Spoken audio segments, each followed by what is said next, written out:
Like other elements, a floor is associated with a level. To place a floor on the mezzanine level of the model, double-click the mezzanine floor plan in the project browser. Floors are sketch-based elements. Selecting the floor tool opens a sketch mode in which the perimeter of the floor is sketched with a closed loop of lines. In this example, some walls placed in the model will be used to define the shape of the floor. The Pick Walls tool from the Draw panel can be used to help sketch the floor perimeter. Using this tool also creates a constraint between the floor edge and the wall. If a wall is moved to accommodate a design change, the floor will also automatically move with it. Click each wall to use it as the basis for the sketch boundary.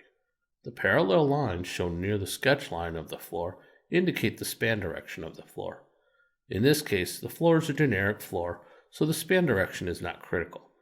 If the span direction needs to be changed, the Span Direction tool on the Draw panel allows for another line of the perimeter to be assigned the span direction. The Line Segment tool is selected to sketch additional lines to define the sketch of the floor boundary.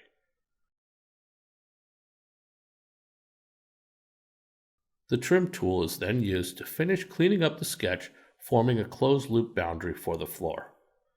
When the sketch is complete, click the check mark on the Mode panel to save the changes and exit sketch mode. In the warning message about cutting geometry, No is selected. In a 3D view, you can see the mezzanine floor.